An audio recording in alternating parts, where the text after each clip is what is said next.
hold on. Let me just get everything sorted, get my papers together. In games and digital media, the magic circle is the space in which the normal rules and reality of the world are suspended and replaced by the artificial reality of a game world. As noted by Edward Casanova in Synthetic Worlds, The Business and Culture of Online Games, the boundary delineating the space can be considered a shield of sorts, protecting the fantasy world from the outside world. Instead of being impenetrable, however, an examination of contemporary virtual worlds reveals that the magic circle is actually quite porous. More directly, there appears to be a relationship between virtual worlds and the outside world. Even though virtual worlds display a range of attributes that are unique to their realm, they also exhibit characteristics deriving from the outside world. Casanova uses the term synthetic world because a synthetic world cannot be sealed completely. People are crossing it all the time in both directions, carrying their behavioral assumptions and attitudes with them. As this suggests, elements of synthetic worlds are being evaluated in terms of their importance in the outside world. These newly established values subsequently gain significance on both sides of the membrane. Thus, it becomes difficult to determine the meaning of the word virtual. As stated by Casanova, the allegedly virtual is blending so smoothly into the allegedly real as to make the distinction increasingly difficult to see. Hello everyone, I'm Freya Valentine. I'm a magic tech witch from another dimension. I lived in no poverty or want at all back home, but we did not have video games. So I came here to play video games, and let me tell you, it was not worth it. I wish I could go back and suffer no want or need. But here I am, and that's all you have to know. Let's play some video games, shall we? Thank you for the subscriptions, all of you. Right, let's see.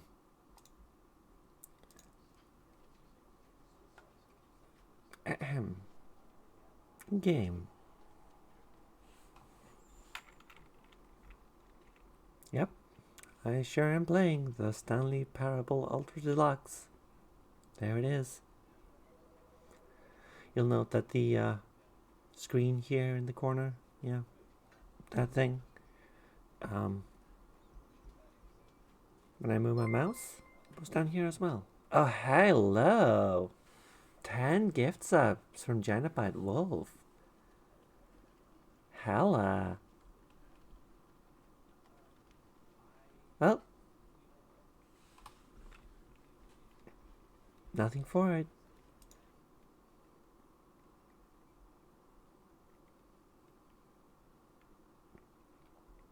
This is the story of a man named Stanley. Stanley worked for a company in a big building where he was employee number 427. Employee number 427's job was simple. He sat at his desk in room 427 and he pushed buttons on a keyboard. Orders came to him through a monitor on his desk, telling him what buttons to push, how long to push them, and in what order. This is what employee 427 did every day, of every month, of every year. And although others might have considered it soul-rending, Stanley relished every moment that the orders came in, as though he had been made exactly for this job.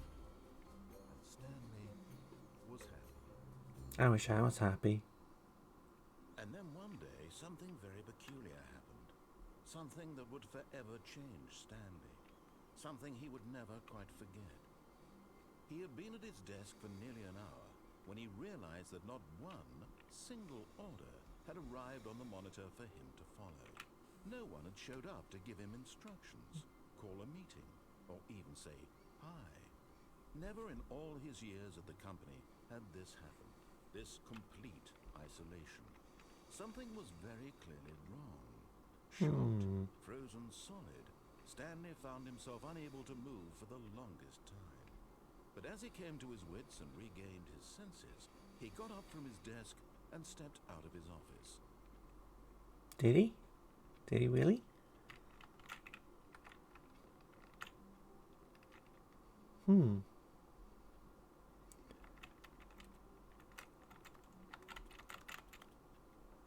Interesting. Guess we better do as the voice says. Let me know if the audio is fine, by the way. Ooh, office. Aren't we glad that virtual worlds allow us to visit worlds that are like completely unfamiliar and alien to us? I'm glad. All of his co-workers were gone. What could it mean? Stanley decided to go to the meeting room. Perhaps he had simply missed a memo.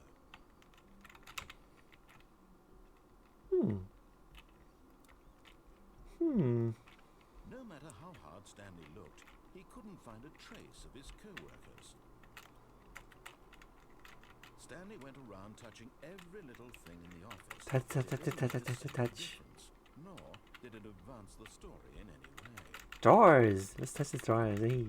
No, nothing. I like work. I just hate my boss.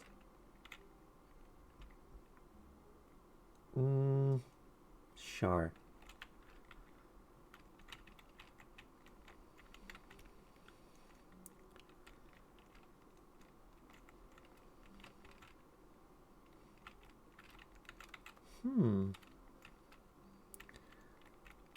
Hey, remember the time when walking simulators were derided by everyone and then everyone said that this game was awesome and didn't see any kind of irony in that at all?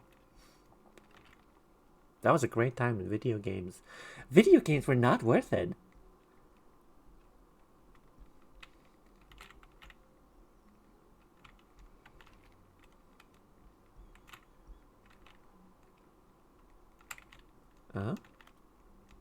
What's going on back there? No?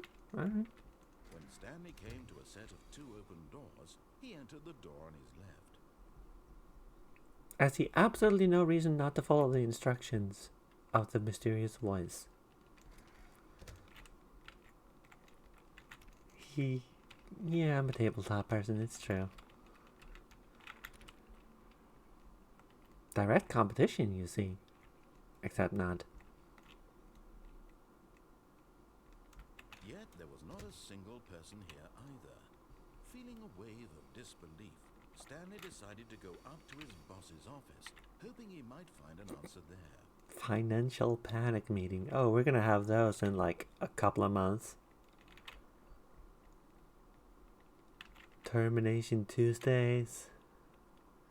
We're broke Wednesday. Office party, yay. Do not alter without consulting whiteboard manager. RIP friends. Sure.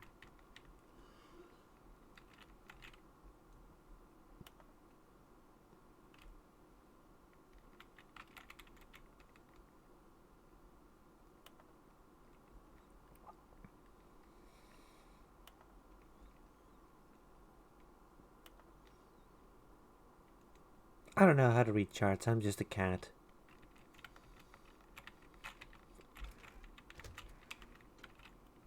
Huh?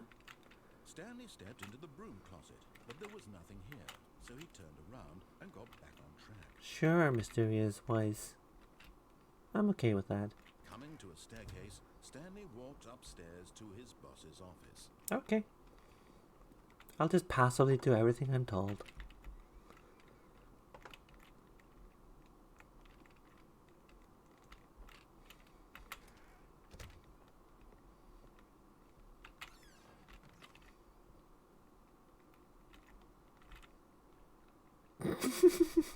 Okay. Is this environmental storytelling?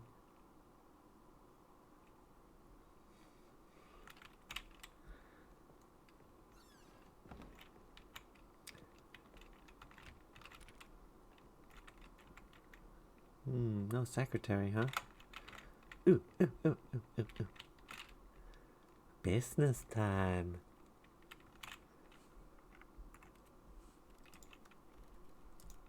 Shall we increase the volume?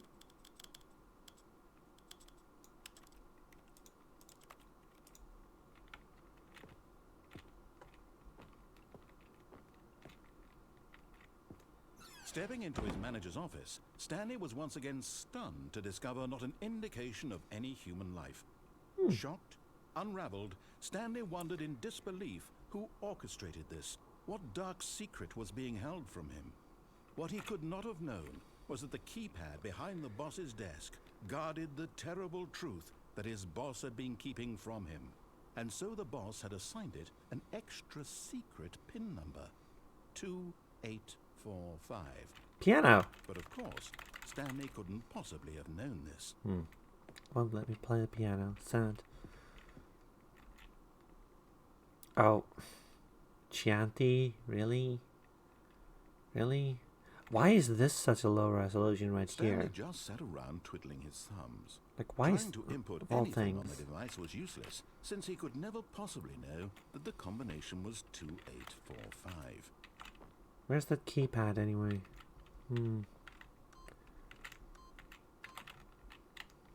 284. Yet incredibly, by simply pushing random buttons on the keypad, Stanley happened to input the correct code by sheer luck. Amazing. Wow, it's He almost like stepped into fate. the newly opened passageway.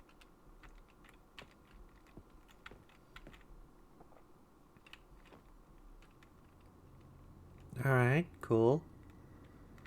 Nothing creepy about this at all.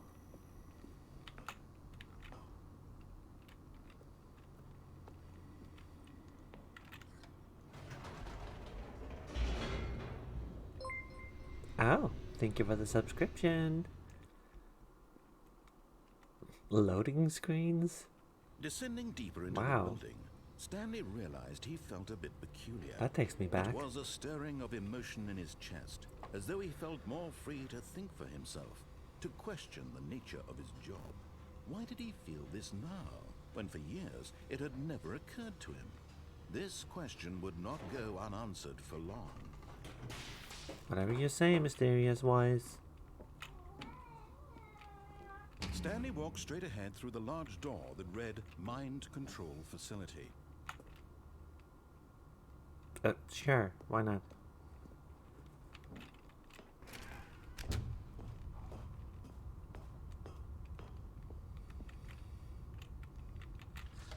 The lights rose on an enormous room packed with television screens. What horrible secret did this place hold? Stanley thought to himself. Did he have the strength to find out? Well, he has had the strength to come this far. All that adversity. All that challenge. All those missed meetings.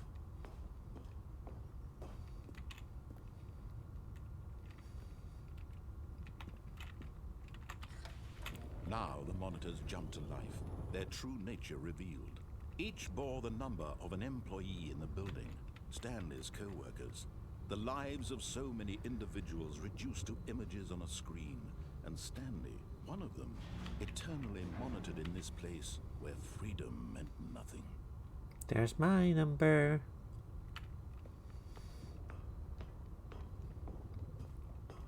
This is literally just a depiction of, like, life, though. This mind control facility, it was too horrible to believe. It couldn't be true. It's called Facebook. Had Stanley really been under someone's control all this time? Was this the only reason he was happy with his boring job? That his emotions had been manipulated to accept it blindly? What an incredible No. narrative. He refused to believe it. He couldn't accept it. His own life in someone else's control? Never. It was unthinkable. Wasn't it? Was it even possible? Had he truly spent his entire life utterly blind to the world? This reminds me of, like, one of my early dungeon masters playing D&D, who had this exact approach to, like, But here was the proof. storytelling. The heart of the operation. Controls labeled with emotions. Happy or sad or content. Walking, eating, working. All of it monitored and commanded from this very place. And as the cold reality of his past began to sink in, Stanley decided that this machinery would never again exert its terrible power over another human life. For he would dismantle the controls once and for all. This storyline is incredibly derivative of, a story we all know and love very much. And is very relevant in our modern day. That's right. Logan's Run.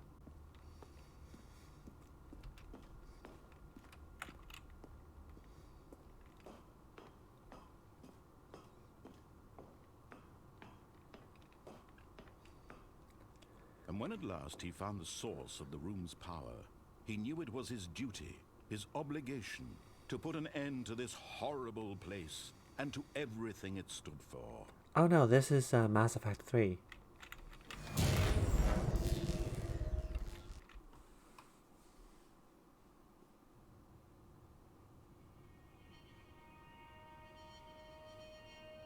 Speaking of which, there is a hardwired island remote down there.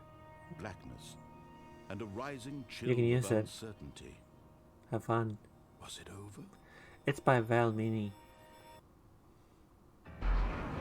Yes. He had won. He had defeated the machine, unshackled himself from someone else's command. Wow. Freedom was mere moments away. And yet, even as the immense door slowly opened, Stanley reflected on how many puzzles still lay unsolved. Where had his co-workers gone? How had he been freed from the machine's grasp? What other mysteries did this strange building hold? But as sunlight streamed into the chamber, he realized none of this mattered to him, for it was not knowledge or even power that he had been seeking, but happiness. Perhaps his goal had not been to understand, but to let go. No longer would anyone tell him where to go, what to do, or how to feel. Whatever life he lives, it will be his. And that was all he needed to know. It was perhaps the only thing worth knowing. Stanley stepped through the open door. Sure. Whatever you say, voice, I'll do everything you say. This does not undermine the point you're making at all. Stanley felt the cool breeze upon his skin, the feeling of liberation, the immense possibility of the new path before him. This was exactly the way, right now, that things were meant to happen. And Stanley was happy. Hey, Stanley happy. Yay. We did the game, everyone.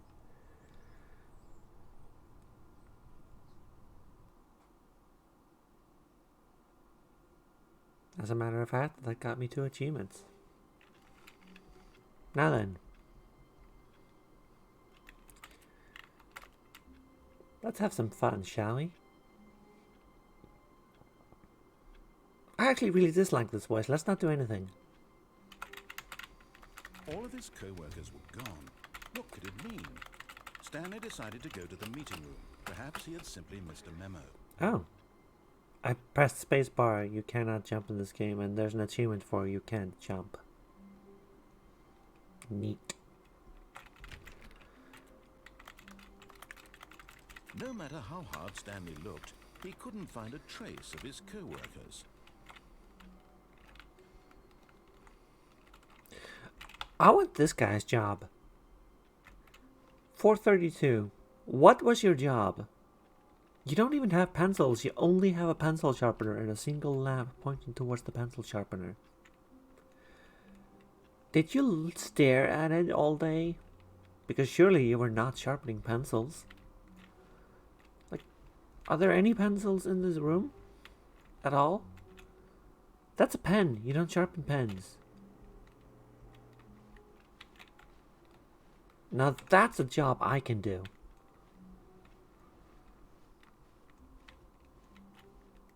Oh, you watched that video, huh? Lore video on 432. Who farted? Me. It was me. Stanley went around touching every little thing in the office, but it didn't make a single difference, nor did it advance the story in any way. I want to go in there. This is my room. Ugh.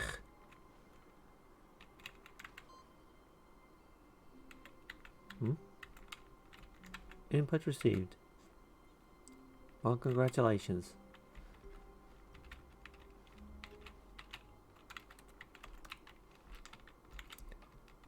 Eh?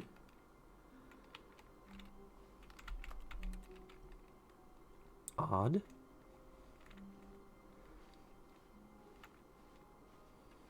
When Stanley came to a set of 2 open doors, he entered the door on his left. Sure, whatever. This was not the correct way to the meeting room, and Stanley knew it perfectly well. Perhaps he wanted to stop by the employee lounge first, just to admire it. I admit. Yes, truly a room worth admiring. Pretty good It one. had really been worth the detour after all, just to spend a few moments here in this immaculate, beautifully constructed room. Stanley simply stood here, drinking it all in. Yeah, please let me drink it in. Literally. I want a cold drink. I did not prepare tea for this one. Really, really worth it being here in the room. Hmm? A room so utterly captivating that even though all your co-workers have mysteriously vanished, here you sit looking at these chairs and some paintings. Really worth it. Number 1, Dad. Oh, that one says something different, but Stanley's obsession with this room bordered on creepy and reflected poorly on his overall personality. be my It's possible Valentine. that this is why everyone left. I am your Valentine. I'm Freya Valentine. That's me. Neat. Stanley sat around waiting for more dialogue, but when a long time had passed and there was no more, he decided that the game was trying to send him a message. Fine. But at last, he'd had enough of the amazing room and took the first open door on his left to get back to business. Shall we? No, I don't think so. Stanley was so bad at following directions, it's incredible he wasn't 5 years ago. Oh, they can't fire me. I'm union.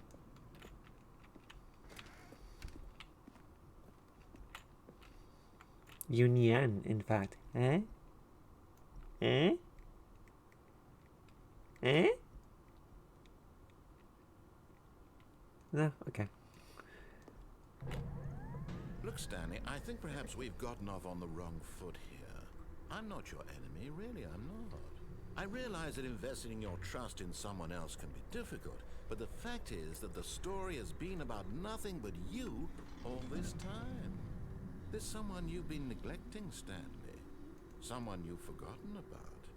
Please, stop trying to make every decision by yourself. Now, I'm not asking for me, I'm asking for her. For me? This is it, Stanley. Your chance to redeem yourself. Shut up. To put your work aside. To let her back into your life. She's been waiting. I'm right here, dude. That's her, Stanley. You need to be the one to do this.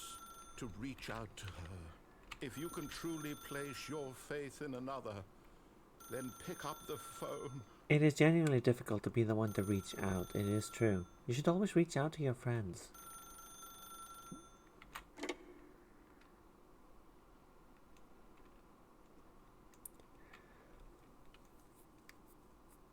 If this game were narrated by... Oh, hello. Hold on, sweetie. Sorry to keep you waiting. I'm just pulling the bread out of the oven.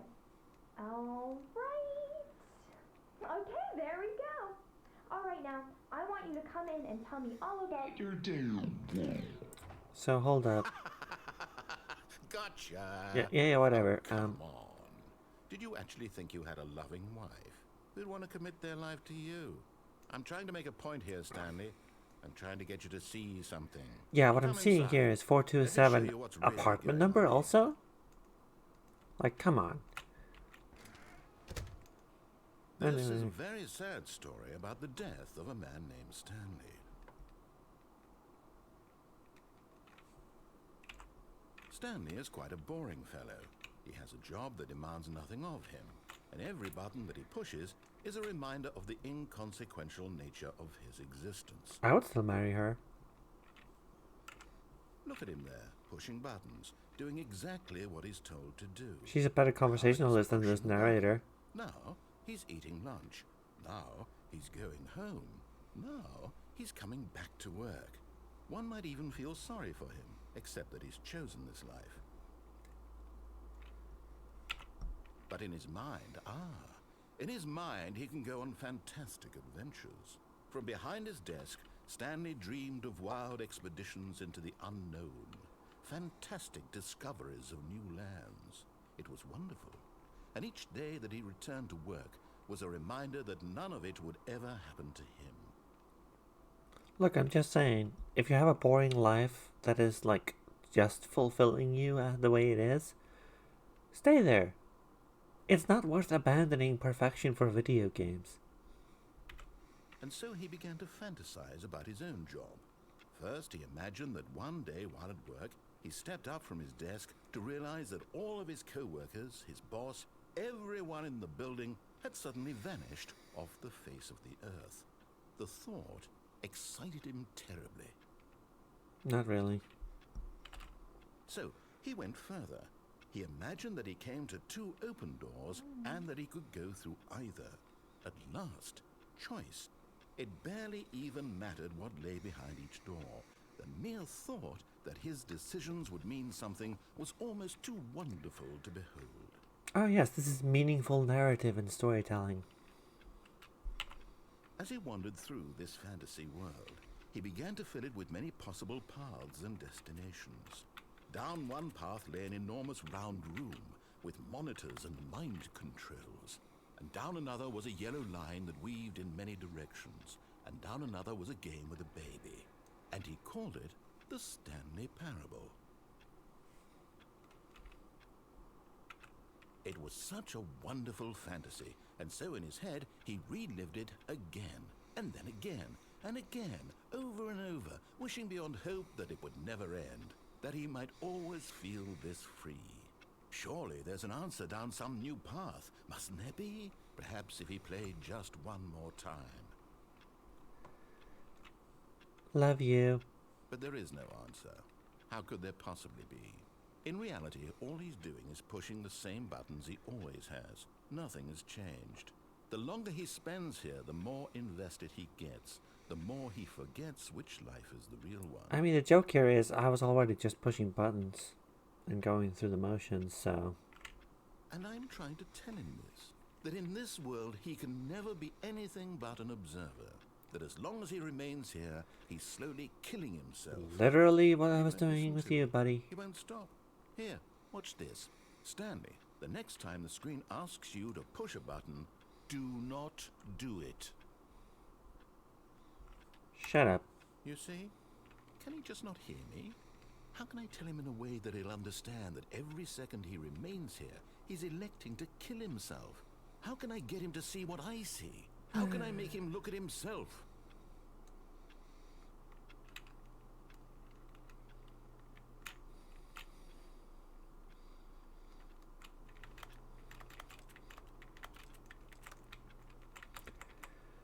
I mean... Talk about, like, making choices right here. I could literally just spend 8 hours of the stream staring at this. But that wouldn't be very funny, now would it? I suppose I can't. Not in the way I want him to. But I don't make the rules. I simply play to my intended purpose, the same as Stanley. We're not so different, I suppose. I'll try once more to convey all this to him. I'm compelled to. I must. Perhaps, well, maybe this time he'll see. Maybe this time. Maybe this time the video game will give you a narrative. And I tried again. And Stanley pushed a button. And I tried. Blech.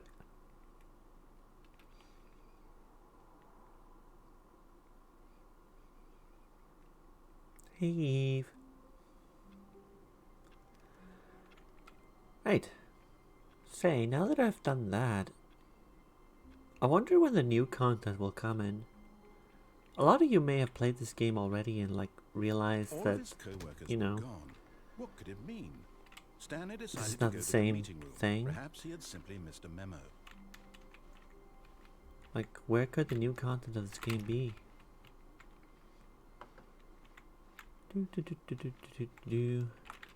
Eat.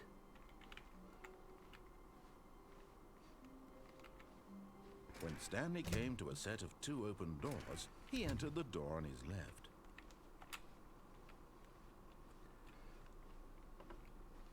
Yet there was not a single person here either. Feeling a wave of disbelief, Stanley decided to go up to his boss's office, hoping he might find an answer there. Oh no, no, not again. I won't be part of this. I'm not going to encourage you. I'm not going to say anything at all. I'm just going to be patient and wait for you to finish whatever it is you enjoy doing so much in this room. Please take your time. Why would a witch not enjoy being in a broom closet? You explain to that, my man. You explain that. Seriously. That's a nice broom. Nice roll of duct tape. Very hexagonal. Some string. A wrench heavy enough to kill a man, as many video games have demonstrated. Not this one, though. This one kills you slowly.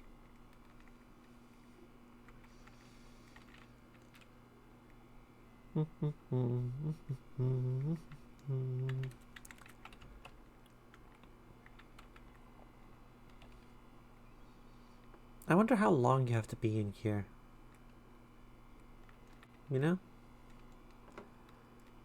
I don't actually remember any ending of this game, so like, it's all gonna be pretty fresh to me. Oh, maybe I should just leave. No. No. Not leaving. It's not very good organization going on here.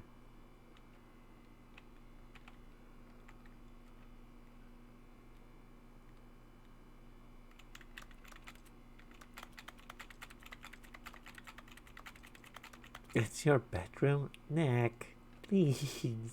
No. No. Oh no.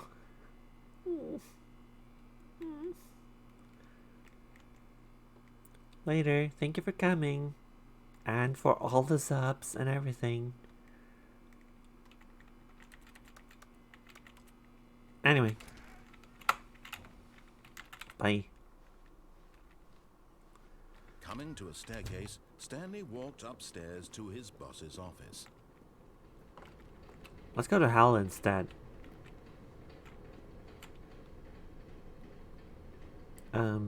I cannot read that. Oh well.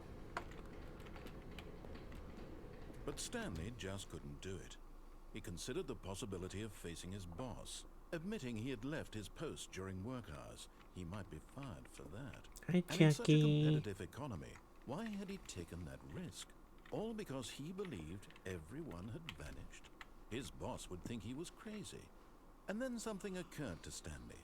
Maybe, he thought to himself, maybe I am crazy.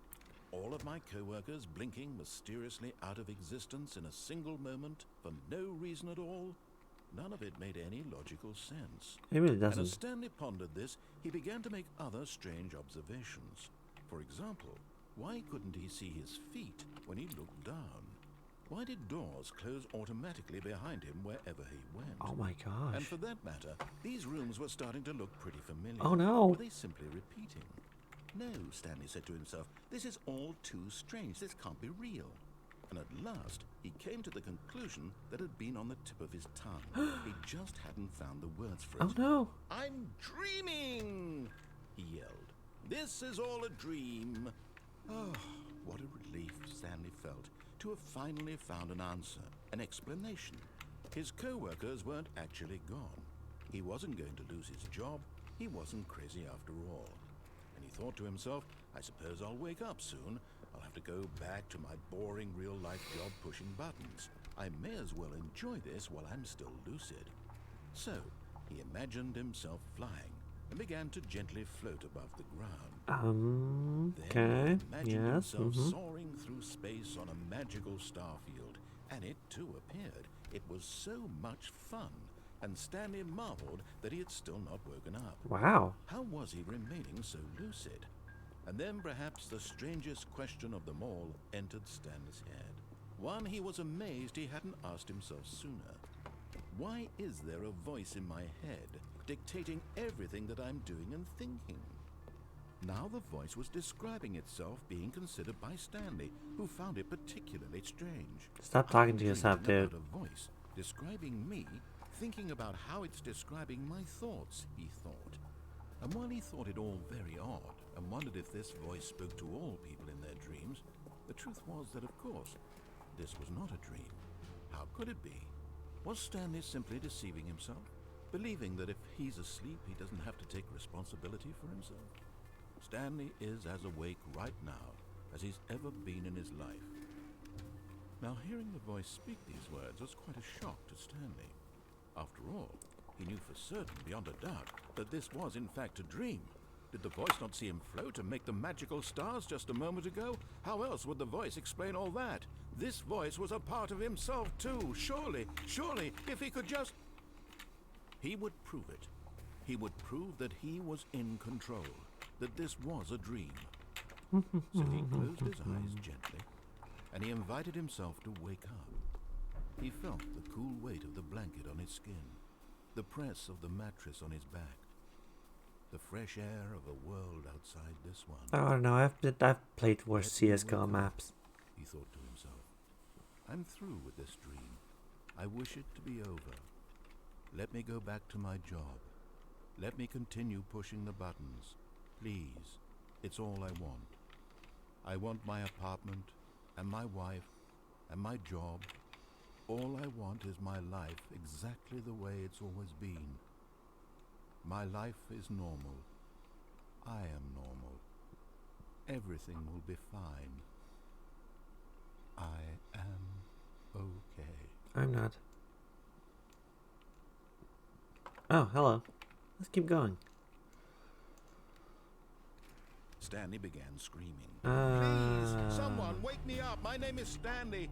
I have a boss. I have an office. I am real. Please, just someone tell me I am real. I must be real. I must be. Can anyone hear my voice? Who am I? Who am I? And everything went black. This is how you construct a meaningful narrative in video games. This is the story of a woman named Mariella. Mariella woke up on a day like any other. She arose, got dressed, gathered her belongings, and walked to her place of work. But on this particular day, her walk was interrupted by the body of a man who had stumbled through town talking and screaming to himself, and then collapsed dead on the sidewalk. And although she would soon turn to go call for an ambulance, for just a few brief moments, she considered the strange man. He was obviously crazy. This much she knew. Everyone knows what crazy people look like. And in that moment, she thought to herself how lucky she was to be normal. I like how meta that I am is. sane. I am in control of my mind. I know what is real and what isn't. It was comforting to think this, and in a certain way, seeing this man made her feel better. But then she remembered the meeting she had scheduled for that day, the very important people whose impressions of her would affect her career, and by extension, the rest of her life. She had no time for this, so it was only a moment that she stood there, staring down at the body. And then she turned and ran. Bye, Mariella. It really is like quite the meta thing of like everyone knows what crazy people look like. It's like, yeah, people do tend to write their biases into their works. The narrator here is no different. Anyway, let's play the Stanley Parable. All of his co-workers were gone. What could it mean? Stanley decided to go to the meeting room. Perhaps he had simply missed a memo.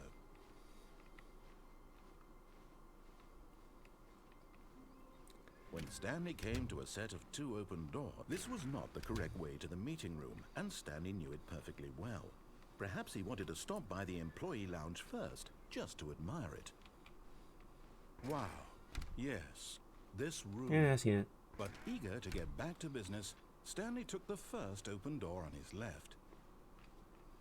And so he detoured through the maintenance section, walked straight ahead to the opposite door, and got back on track. I'm not even acknowledging him anymore. But Stanley didn't want to go back to the office. He wanted to wander about and get even further off track. So now in order to get back, he needed to go, from here, it's, left. Oh, okay. Oh, no, it's to the right, my mistake. Come on. No, not the right. Why would I have ever said it was to the right? What was I thinking? It's clearly... Oh dear, would you hold on for a minute, please? Come on. You're the GM, you should have prepared your notes better. Let's see, we went down right, left, down, left... Or just right. improv it. Yep, okay, yes. I've got it now. This story is absolutely, definitely this way. Okay. No? Okay.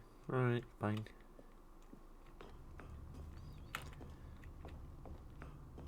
No. This isn't right at all. You're not supposed to be here yet. This is all a spoiler.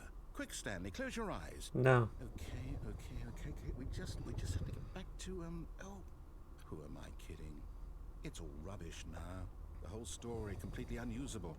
How about, rather than waste my time trying to salvage this nonsense, we'll just restart the game from the beginning. And this time, suppose we don't wander so far off track, Okay, from the top. Let's play the Stanley Parable, shall we? All of his co-workers were gone. What could it mean? Stanley decided to go to the meeting room. Perhaps he had simply missed a memo. It's kind of funny watching this game go on, what it's doing, like... Wait, what? No, I restarted. I swear, I definitely restarted the game over, completely fresh. Everything should be... Or did something change? Stanley, did you change anything when we were back in that room with all the monitors? Wasn't me. Did you move the story somewhere, or... Hold on. Why am I asking you? I'm the one who wrote the story. It was right here just a minute ago. Collaborative storytelling, I'm huh? sure that it's here somewhere. Okay, then. It's an adventure. Come, Stanley. Let's find the story. Alright, fine.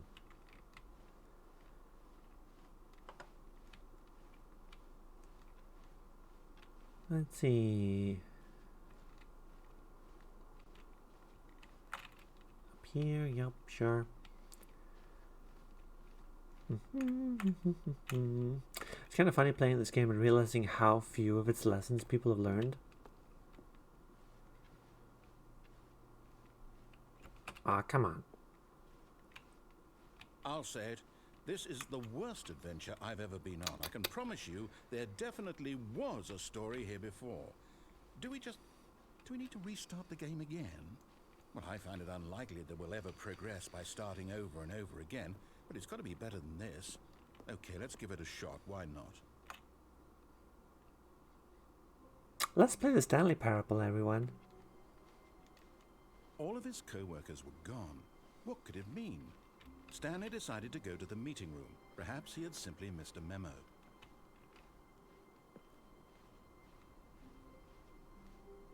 Okay, yep, it's worse. I might be remembering this wrong. It's possible the story is back where we just came from. Why don't we go back the other direction and see if we missed anything? Sure, why not?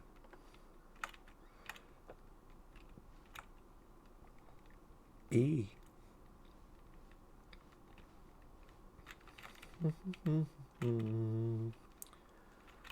420, nope. Nope. Aha! I knew we'd missed something. The story. Here it comes. No, wait. Never mind. Not the story.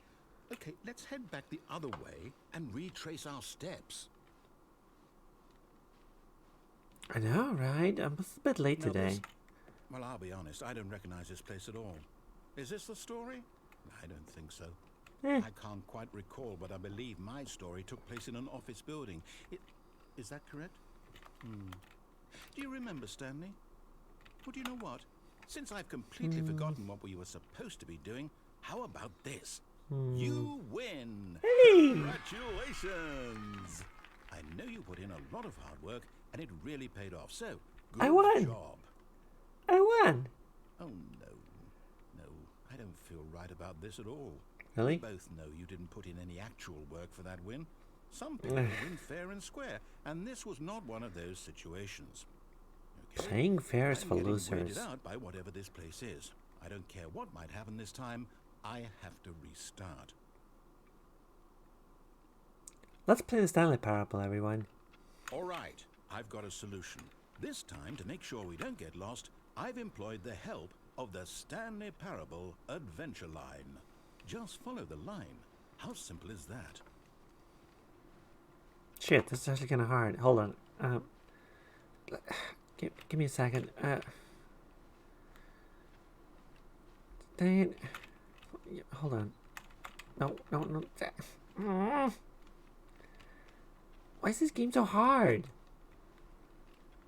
Jeez. Suddenly, like, difficulty spike out of nowhere. Oh, there we go. What if I want to do the normal story, though?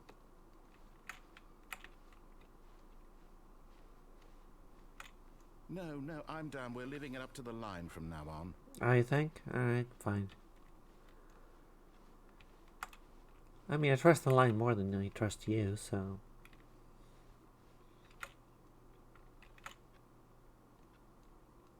Four to five. Naughty. Naughty.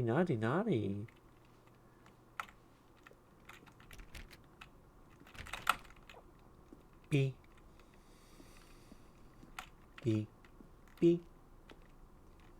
You see? The line Huh? knows where the story is. It's over in this direction. Onward, Stanley, to destiny. Though, here's a thought. Wouldn't wherever we end up be our destination, even if there's no story there? Or to put it another way, is the story of no destination still a story? Simply by the act of moving forward, are we implying a journey such that a destination is inevitably conjured into being via the very manifestation of the nature of life itself? Okay, Stanley, I need to follow this train of thought for a minute. Just stick with me. Now, we can both agree that the nature of existence is in fact a byproduct of one's subjective experience of that existence, right? Okay. Now, if my experience of your existence rests inside of your subjective experience of this office, is this office, in fact, the skeleton of my own relative experiential mental subjective construct? Whoa. Oh, sorry, I was reading the essay here. Back there? Well, I'd like to apologize. Not sure where I was going with all that. You know what? I think what we need right now is a bit of music to lighten the mood. But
music.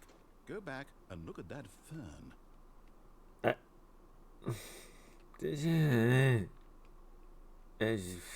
Well, thank y'all for the follows. Alright. Stanley, this fern will be very important later in the story. Make sure you study it closely and remember it carefully. You won't want to miss anything. I see.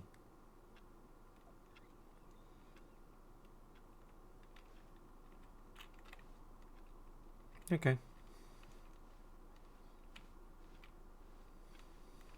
Wait, what? We're back at the office? No. Line, you do know we're looking for the Stanley Parable, right? The story? Is any of this ringing a bell? Let's play the Stanley Parable, everyone.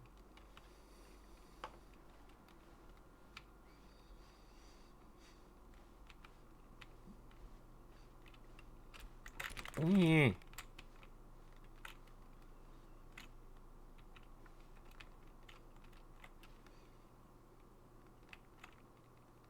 Oh,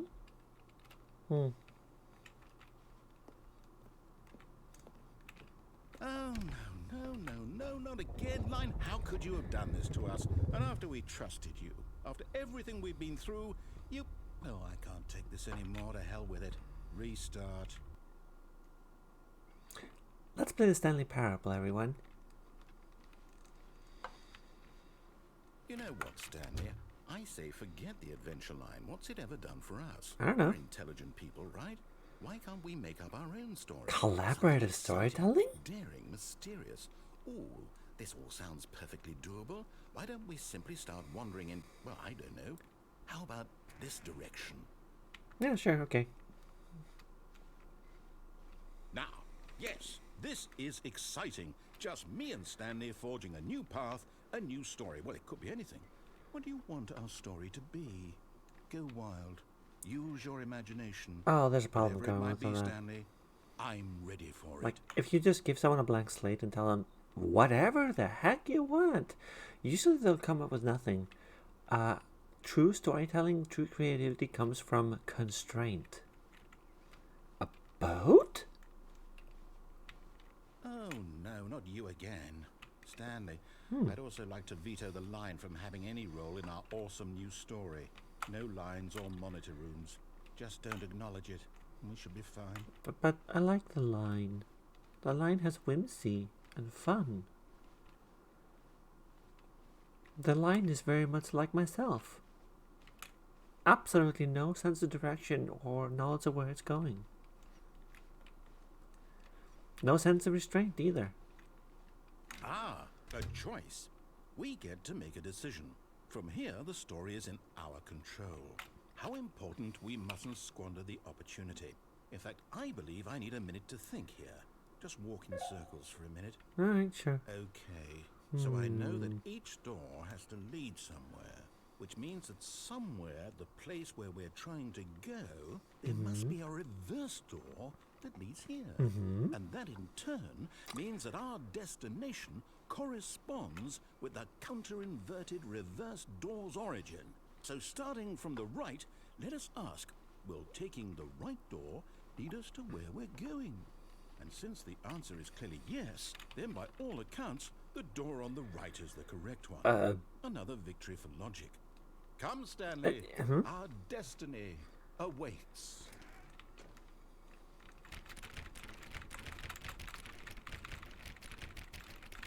I can't tell right from left. I'm just a cat. Well, guess you want me to go through the left door. Oh, hold up, what's this? The confusion ending. You're telling me that's what this is? It's all one giant ending? And we're supposed to restart the game, what, eight times? That's really how all this goes? It's all determined? So now, according to the schedule, I restart again. Then what? Am I just supposed to forget? Well, what if I don't want to forget? My mind goes blank simply because it's written here on this thing, wall. Well, who consulted me? Why don't I get to decide? Why don't I get a say in all of this? Is it really... No, it can't be. I don't want it to be. I don't want the game to keep restarting. I don't want to forget what's going on. I don't want to be trapped like this. I won't restart the game. I won't do it. I won't do it. I won't do it. And the timer stopped? Does that mean, did we do it? Did we break the cycle?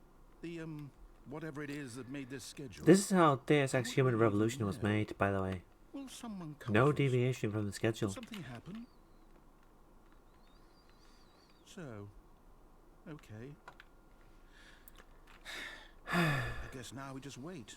You know, I suppose in some way that this is a kind of story, wouldn't you agree?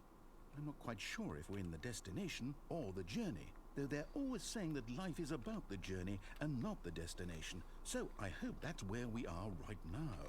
We'll find out, won't we? Eventually. If you say so. Well, in the meantime, if you...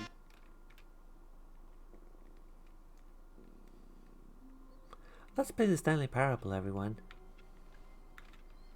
All of his co-workers were gone. What could it mean? Stanley decided to go to the meeting room. Perhaps he had simply missed a memo.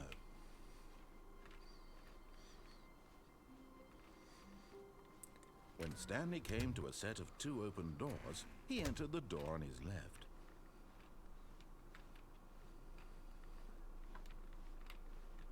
Yet there was not a single person here either. Feeling a wave of disbelief, Stanley decided to go up to his boss's office, hoping he might find an answer there. The future was yesterday, tomorrow is now.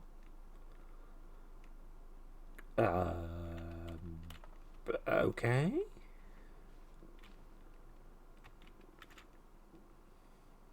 Monetize free to play. Oh my goodness. So meta. This game is so meta, everyone. Look at that. So meta. I love meta humor. Anyway. Huh. Wonder what happened here. Coming to a staircase, Stanley walked upstairs to his boss's office.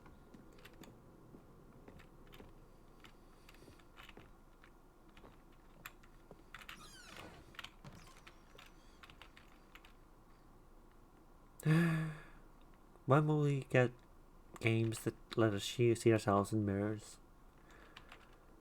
When will the technology exist? Perhaps never.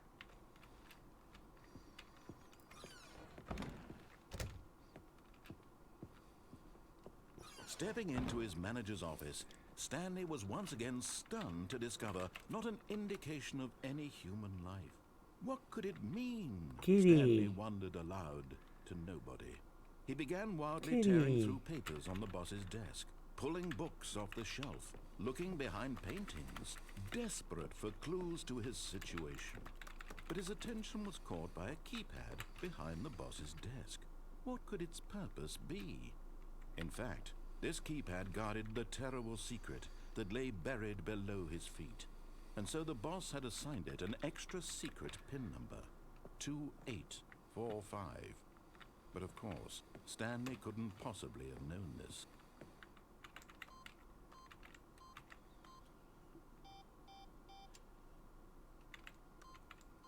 Stanley just sat around twiddling his thumbs.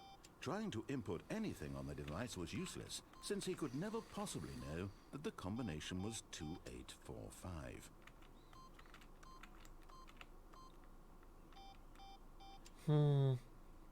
I can't figure this puzzle out.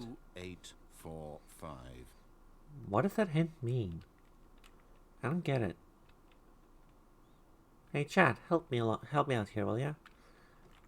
What does this puzzle want from me? Why is this such low resolution? Forgot, but it turns out that the panel's emergency override kicked in, and the door just opened all by itself. And Stanley got the hell along with the story. Well, whoop-de-doo. Oh.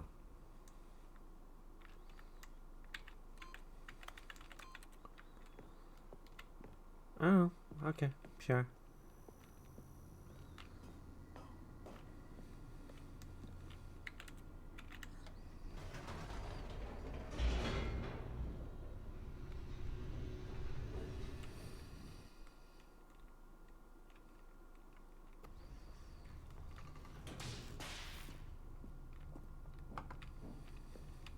Stanley walked straight ahead through the large door that read Mind Control Facility. Although this passageway had the word escape written on it, the truth was that at the end of this hall, Stanley would meet his violent death. I just The followed door your behind him instructions. was not shut. Stanley still had every opportunity to turn around and get back on track. At this point, Stanley was making a conscious, concerted effort to walk forward and willingly confront his death. As must we all. Surely that's the lesson this game is telling us. Whee!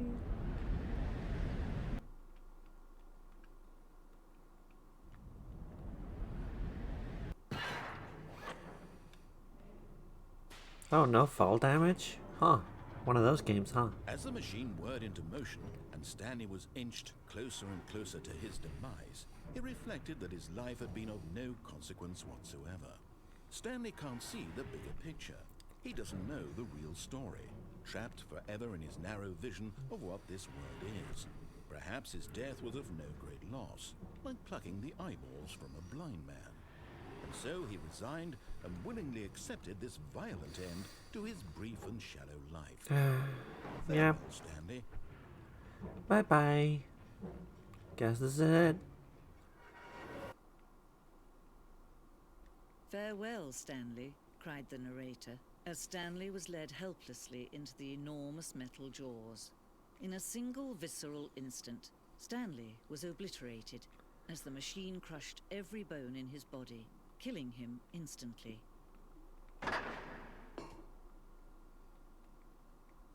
Wow. That was a brutal death scene. Lara Croft, eat your heart out.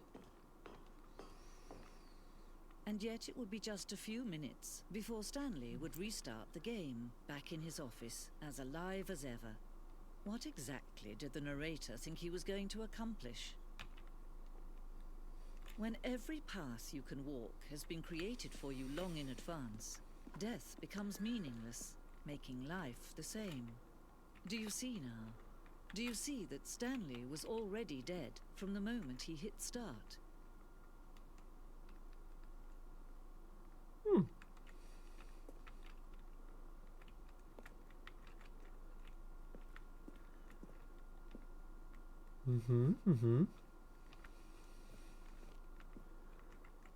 Ah, I see.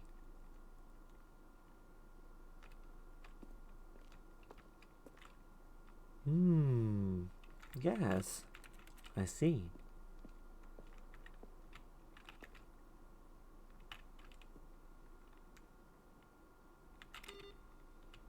Ah, naughty.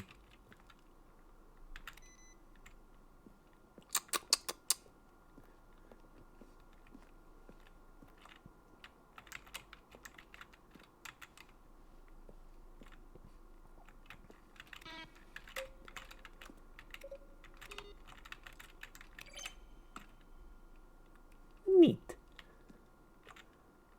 You gotta love behind the scenes stuff, right?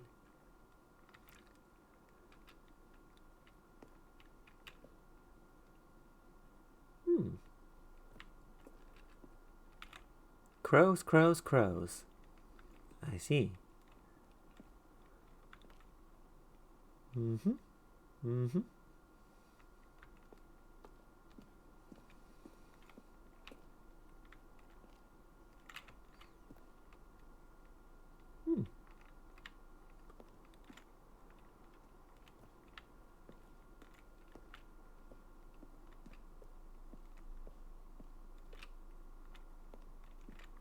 Ah. I feel so enlightened by this, you know. Nothing there. Shoot. Well, try the other one then.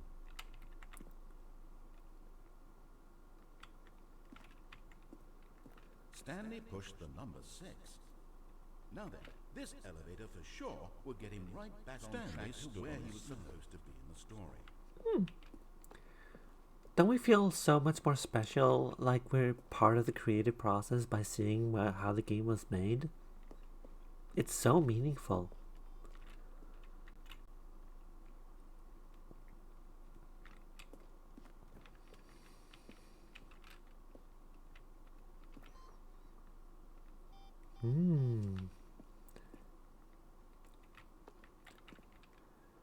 Yes, yes. I feel so enlightened. Oh, look at these two. How they wish to destroy one another. How they wish to control one another. How they both wish to be free. I've never been sarcastic in my entire life.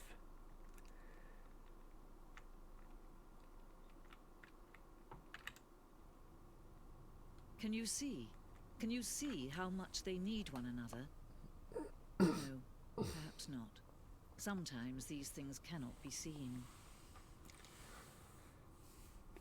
But listen to me. You can still save these two. You can stop the program before they both fail. Push escape and press quit. There's no other way to beat this game. As long as you move forward, you'll be walking someone else's path. Stop now and it'll be your only true choice. Whatever you do, choose it. Don't let time choose for you. Don't let... The millennial ending.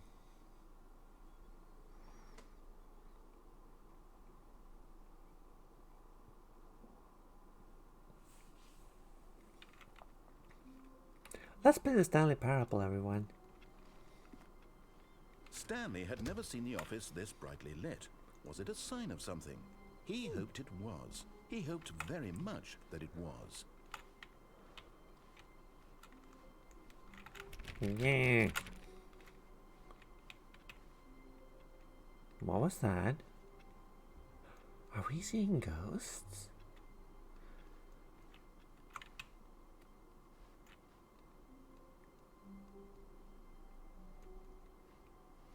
I wonder when the new content shows up. When Stanley came to a set of 2 open doors, this was not the correct way to the meeting room, and Stanley knew it perfectly well. Perhaps he wanted to stop by the employee lounge first, just to admire it. Ooh. The lounge was sublime, a work of art. What was it about this room that called so deeply and so personally to Stanley?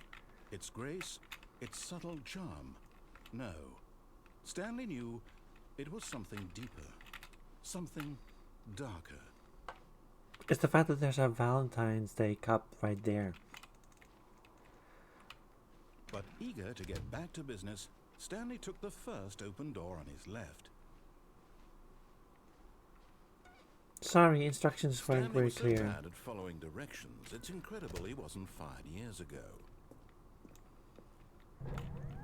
Look, Stanley, I think perhaps we've gotten off on the wrong foot here. But in his eagerness to prove that he is in control of the story and no one gets to tell him what to do, Stanley leapt from the platform and plunged to his death. Good job, Stanley. Everyone thinks you are very powerful. Good. I am very powerful. Let's play the Stanley Parable, everyone. Already this was uncomfortable, and Stanley decided that as soon as he found a new space he felt safe in, that he would never leave it again in his life.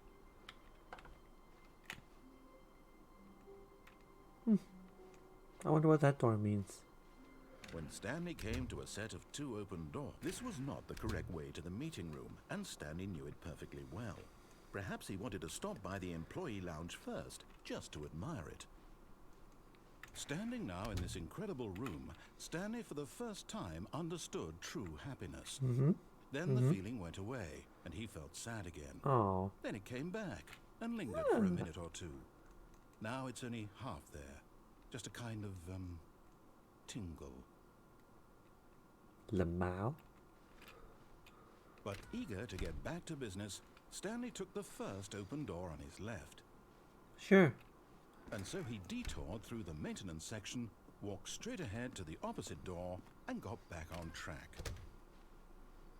Yet there was not a single person here either. Feeling a wave of disbelief, Stanley decided to go up to his boss's office, hoping he might find an answer there.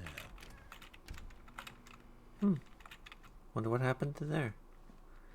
Coming to a staircase, Stanley walked upstairs to his boss's office.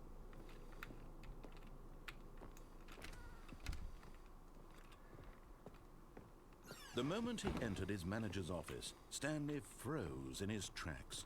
Not a living soul anywhere. I'm so frozen, everyone. All alone? This was too much for Stanley to take. Too much for any man to take.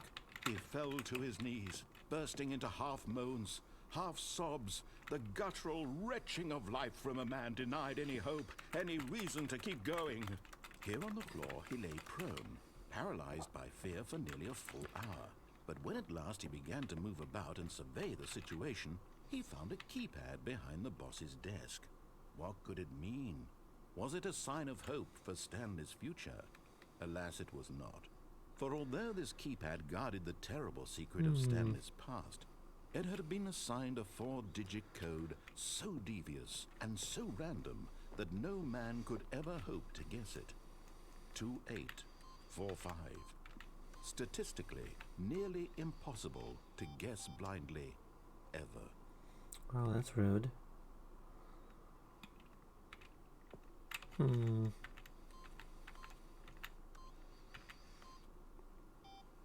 Stanley just sat around twiddling his thumbs. Trying to input anything on the device was useless, since he could, yet incredibly, by simply pushing random buttons on the keypad, Stanley happened to input the correct code by sheer luck. Amazing. Remarkable. He stepped into the newly opened passageway. How could I possibly have guessed that code?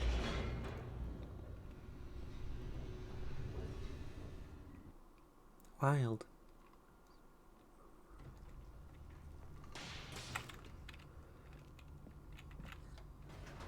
Bye. Whoops. Nope. Never mind. Stanley actually got back into the elevator and went back up. Silly me. Why did Stanley do that when he knew that it would just lead back to his boss's office? Well, that's a great question. I just can't wait to find out.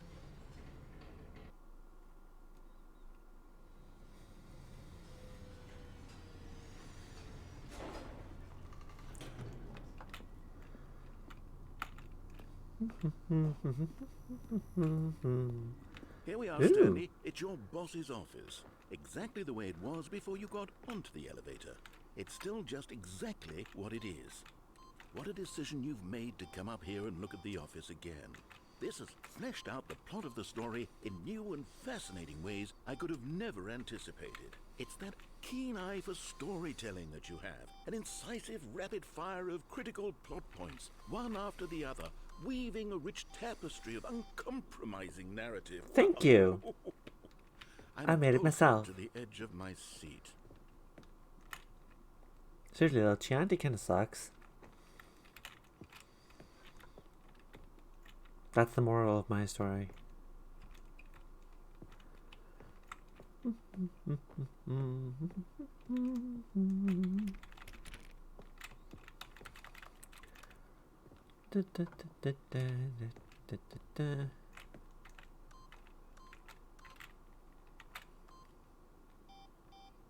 Oh, now you don't want it.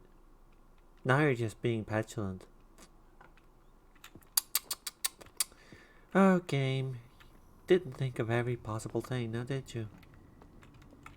Incredible. Now he's getting back into the elevator and going down again. Ladies and gentlemen, how does he keep coming up with all of this?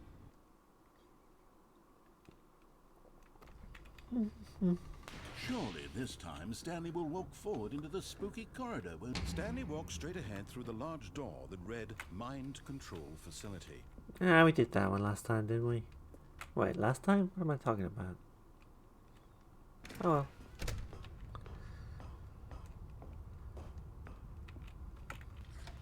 The lights rose on an enormous room packed with television screens. What horrible secret did this place hold? Stanley thought to himself. Did he have the strength to find out?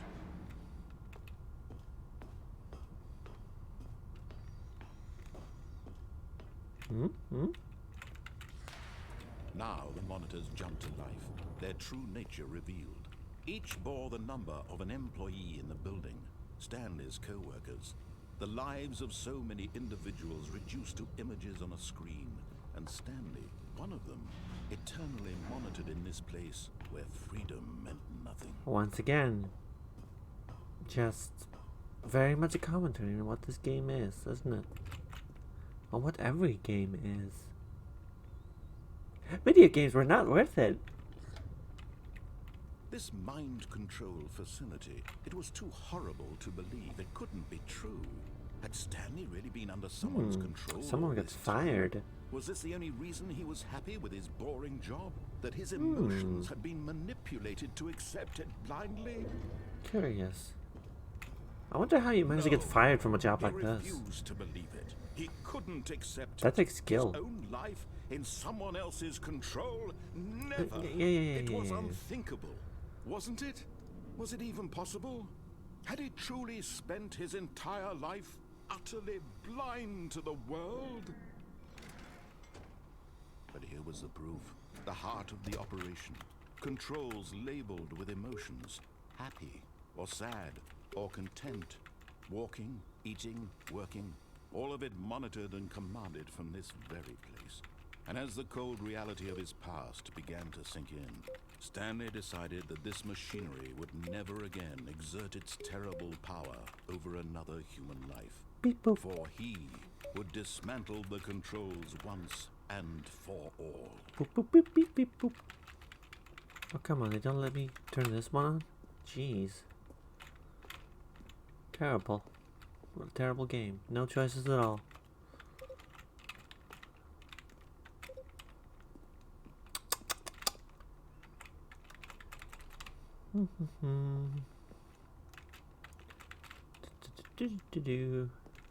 No?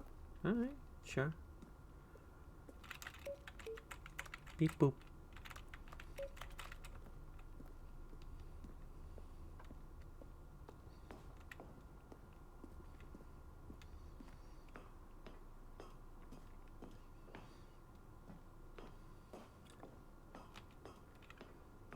And when at last he found the source of the room's power, he knew it was his duty, his obligation, to put an end to this horrible place and to everything it stood for. No, we're playing Mass Effect 3 and I already pressed one of the buttons. Oh, Stanley, you didn't just activate the controls, did you? After they kept you enslaved all these years, you go and you try to take control of the machine for yourself? Is that what you wanted? Control? You cannot free yourself of the tools of your master. Applaud It's your true. effort, I really do. But you need to understand, there's only so much that machine can do. You were supposed to let it go. Turn the controls off and leave. If you want to throw my story off track, you're going to have to do much better than that. I'm afraid you don't have nearly the power you think you do. For example, and I believe you'll find this pertinent, Stanley suddenly realized he had just initiated the network's emergency detonation system. Oh no. In the event that this machine is activated without proper DNA identification, nuclear detonators are said to explode, eliminating the entire complex. Yeah. How long until detonation then? Let's say, 2 minutes. Ah, now this is making things a little more fun, isn't it, Stanley? It's your time to shine. You are the star. It's your story now. Shape it to your heart's desires. Oh, this is much better than what I had Oh in damn, mind. this beat What a shame we have rocks. so little time left to enjoy it. Mere moments until the bomb goes off. But what precious moments each one of them is. More time to talk about you, about me, where we're going, what all this means. I barely know where to start.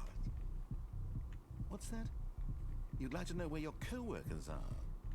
A moment of solace before you're obliterated? All right, I'm in a good mood. You're gonna die anyway. I'll tell you exactly what happened to them. I erased them.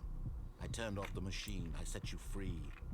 Of course, that was merely in this instance of the story. Sometimes when I tell it, I simply let you sit there in your office forever, pushing buttons endlessly and then dying alone. Other times, I let the office sink into the ground, swallowing everyone inside, or I let it burn to a crisp.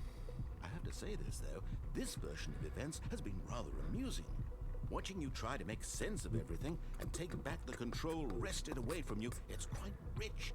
I almost hate to see it go.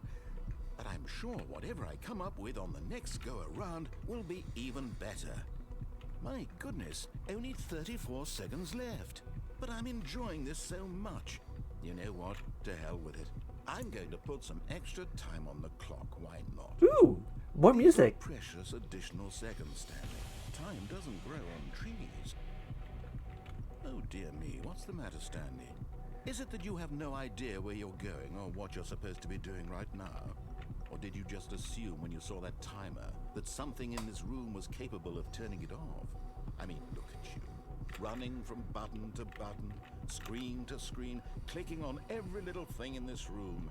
These numbered buttons, no, these colored ones. Or maybe this big red button, or this door. Everything, anything, something here will save me. Why would you think that, Stanley? No, I'm just That vibing. this video game can be beaten? Won? Solved? Do you have any idea what your purpose in this place is? Being cute. Stanley, you're in for quite a disappointment. But here's a spoiler for you. That timer isn't a catalyst to keep the action moving along. It's just seconds ticking away to your death. You're only still playing instead of watching a cutscene because I want to watch you for every moment that you're powerless. To see you made humble. This is not a challenge. It's a tragedy. You wanted to control this world, that's fine. But I'm going to destroy it first, so you can't. Shouldn't have come up with such a rocking beat Take a then. look at the clock, Stanley. That's 30 seconds you have left to struggle. 30 seconds until a big boom and then nothing. No ending here, just you being blown to pieces. That is an ending though. Desperately to your frail life, or will you let it go peacefully? Another choice. Make it count, or don't. It's all the same to me, all a part of the joke. And believe me, I will be laughing at every second of your inevitable life from the moment we fade in until the moment I say, happily ever up.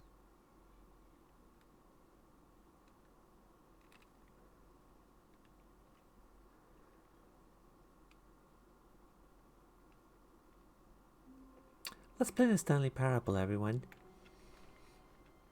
All of his co-workers were gone. What could it mean? I wonder where the new content Stanley is. decided to go to the meeting room.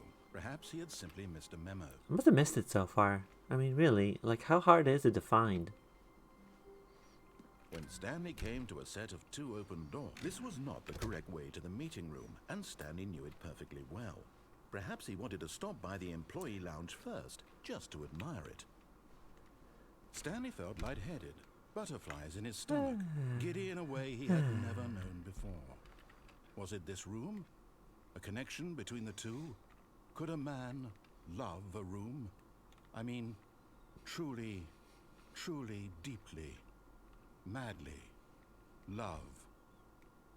Nah. I just really like this mug.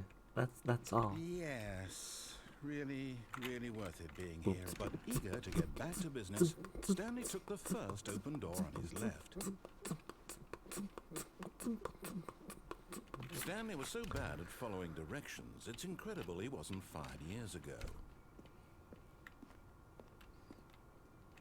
Look, Stanley, I think perhaps we've gotten off on the wrong foot here. I'm not your enemy, really, I'm not. I realize that investing your trust in someone else can be difficult, but the fact is that the story has been about nothing but you all this time. I mean, if you There's say someone so. you've been neglecting, Stanley. Someone you've forgotten. What? Really? I Bye. was in the middle of something. Do you have zero consideration for others? Yeah, Are you I'm a that cat. convinced that I I don't want care. something bad to happen to you? Why, I don't know how to convince you of this, but I really do want to help you, to show you something beautiful. Look, let me prove it. Let me prove that I'm on your side. Give me a chance. Now listen carefully, this is important. Stanley walked through the red door. Aha, perhaps you misunderstood. Stanley walked through the red door. Red door, yes. I Kath- still don't think we're communicating properly. Stanley walked through the red door. All right, fine. Go ahead, Stanley. You want to know so badly what's out there? You want to find out what lies at the end of this road you've chosen? Well, don't let me stop you. You see? There's nothing here. I haven't even finished building this section of the map because you were never supposed to be here in the first place. Broken rooms, exposed developer textures. Is this what you had wanted? Was it worth ruining the entire story I had written out specifically for you? Do you not think I put a lot of time into that? Because I did. And in the end, it was all for nothing. Because this is what you wanted to see. Help me here, Stanley. Help elucidate these strange and unknowable desires of yours. What would have made this game better? What did you want to see? Vehicles? Skill trees? Work with me, you've given me absolutely nothing so far. Tell you what, I don't know. let me I don't take a even know why stab at the people are bar watching me. design and you can give me some feedback. There we go.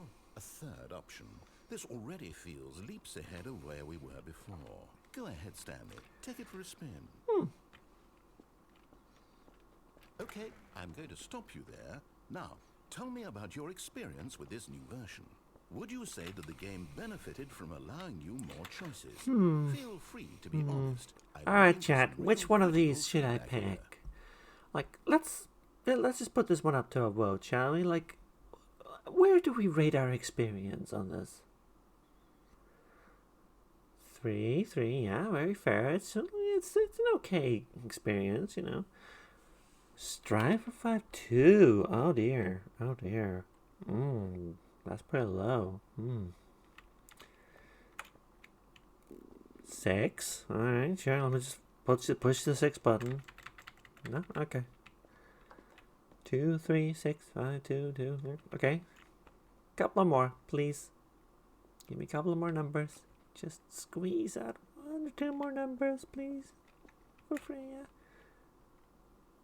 This is engagement, you see. This is what engagement is. Isn't this what you all wanted when you came here?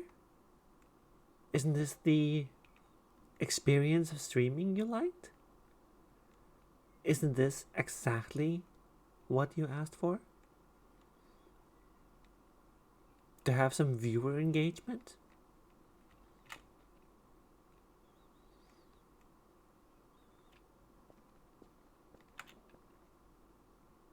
Seems kind of mid, to be honest. Oh, of course. A 3.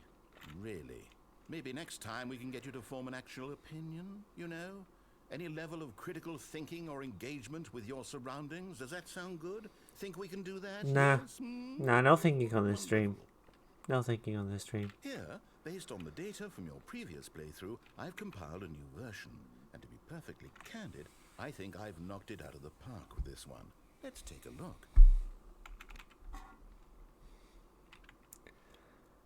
Ooh, leaderboard. Oh,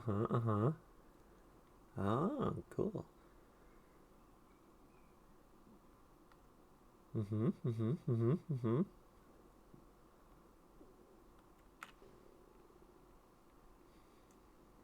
I see.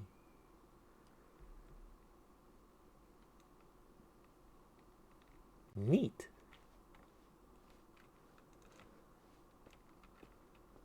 Now, would you say that competitive leaderboard helped you feel motivated to keep walking through doors? Again, honest answers, please. Alright, chat, more engagement time. Are we motivated? I don't know. I feel like being dead last is its own reward. Just having absolutely nowhere to go.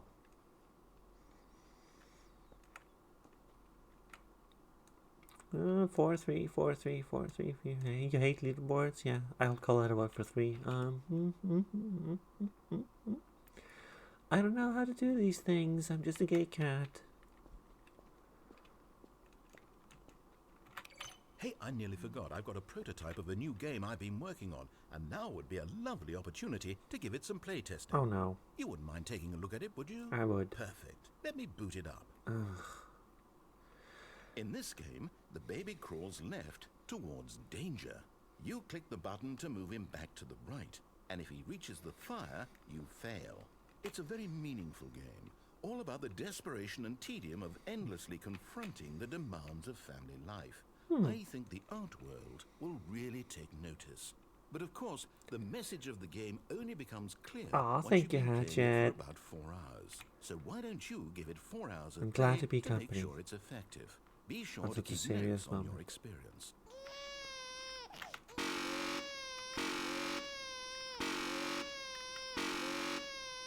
This is what childcare actually is like. I used to work in childcare, you know. This is exactly what it's like. Ha, you didn't think I was gonna let the baby burn, did ya? Nah, I would never let a baby burn. I mean, come on, that's completely impossible. You heartless bastard. Did you do it because you hate babies or purely to spite me? Because if it's the latter, well, I don't know what to do. I'm completely out of ideas. I can't think of a single thing that might improve the experience for me. I'm not even going to try. I'm out. I'm done. It's over. Thank you for playing. Your input was extremely valuable. Oh, hey, since my game was so awful, why don't we play someone else's game? Just to ease the pain. Let's see.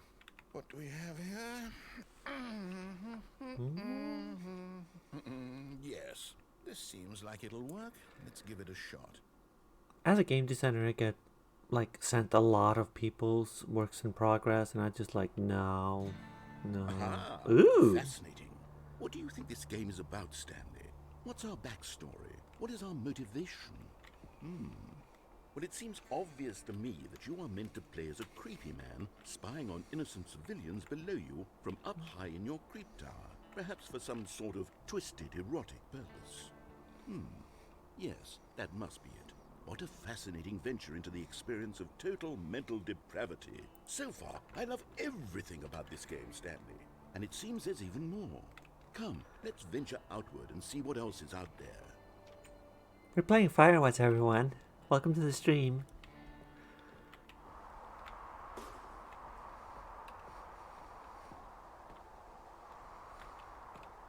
Ooh.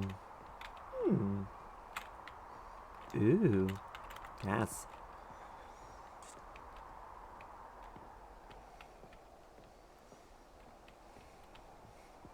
Oh, I should probably just think about this window. It's been like that for years. What am I saying? This is a video game. I have no command or control over it. No, it can't be. It is. It's an open world game. Oh, no. Good God, quickly, block it off.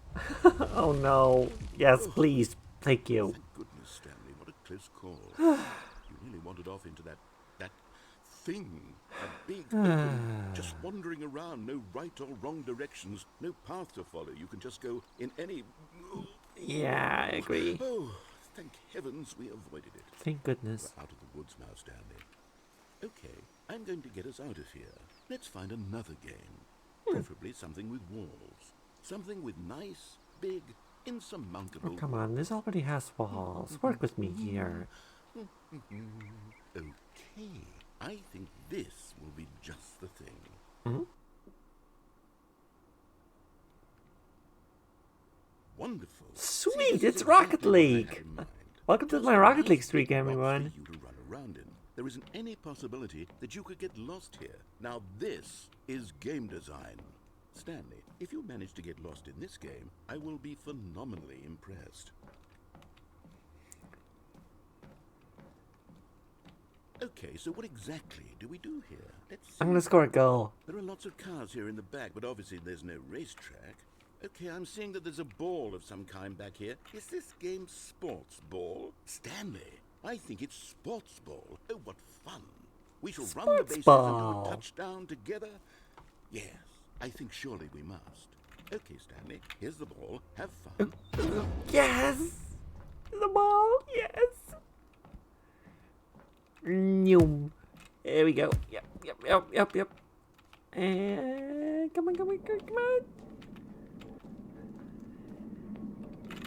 Yay! Are you doing it? Are you winning? Is this fun? Hold on. What are you doing? Oh, whoops.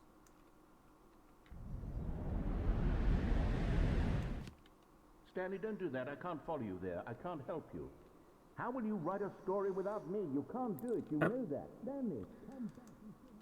Sorry. Didn't mean to. I like Rocket League.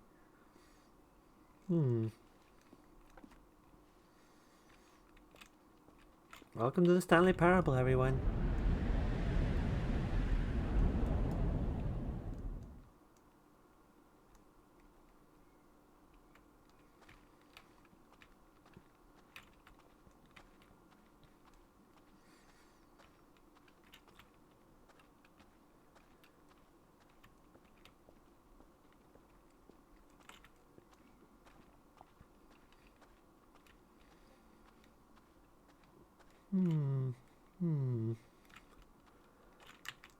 No? No? Alright, sure.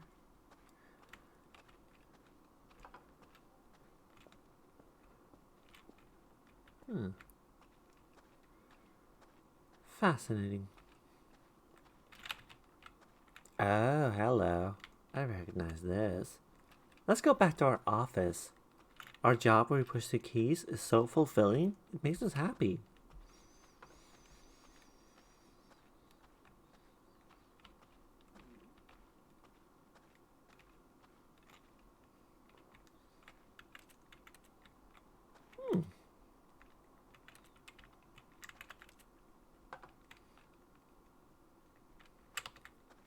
That's not our cubicle, right?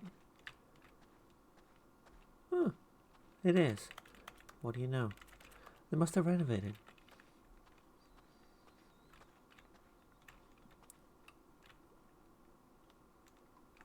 I wonder what he found. If what he wanted was to be the leading man in his own story, well, perhaps he's gotten it. Down in wherever he is right now. I wonder if he's happy with his choice. And if he's learned the heavy cost that comes with it. He'll understand soon what I was trying to tell him. He needs me. Someone who will wrap everything up at the end, to make sense out of the chaos and the fear and the confusion. That's who I am. That is what I mean to this world. Oh, yes. Yes, I'll be back. There's no other way. Once this ends, after it all comes to a close, then I'll be back. The end will be here soon. Very soon. I can wait. Okay.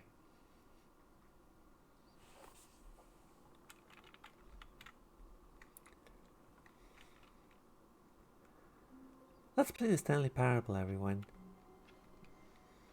All of his co-workers were gone. What could it mean? I wonder what the new Stanley content is. decided to go to the meeting room. Perhaps he had I'm simply told missed a there's new memo. content.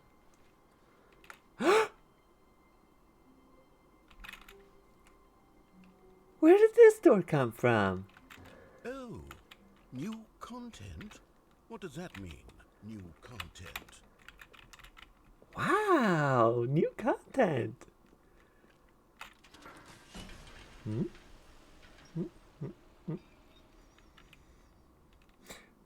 No, I've never actually played this.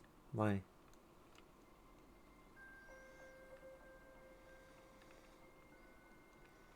Hello, and thank you for playing Hello. the Stanley Parable Ultra Deluxe. Oh, this is As you may know, Half-Life. The Stanley Parable was a video game released in 2013 on home computers. Thank you for the follow. After receiving critical and commercial success, it was expanded upon in 2022 with the Stanley Parable Ultra Deluxe, a reimagining of the game for consoles and home computers.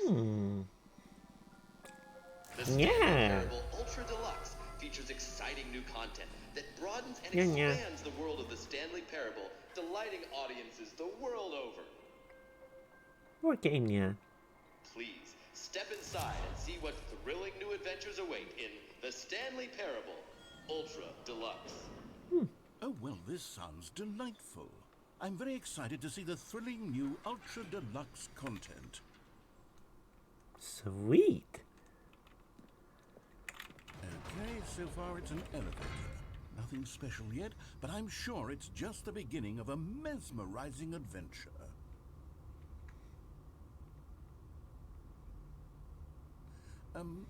Is it broken? What's going on here? Should we be moving somewhere? Oh, there we go. All right, finally, at long last, it's on to the new content. I've never been more ready. Let's do it. Heck yeah. You and me, narrator. We've been through so much together. I have to say, initial impressions of Stanley Parable Ultra Deluxe, mostly tedious. It's as if You're so judgmental. Let's see Come the on, content. give them time Give me to the do their content, thing. Stanley. Don't be so judgmental.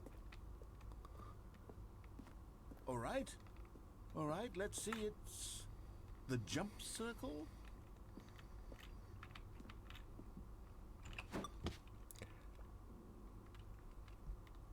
There's a jump button. This is Elden Ring. Yee.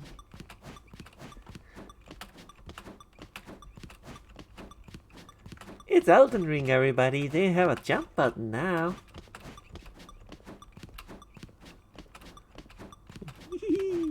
Yay.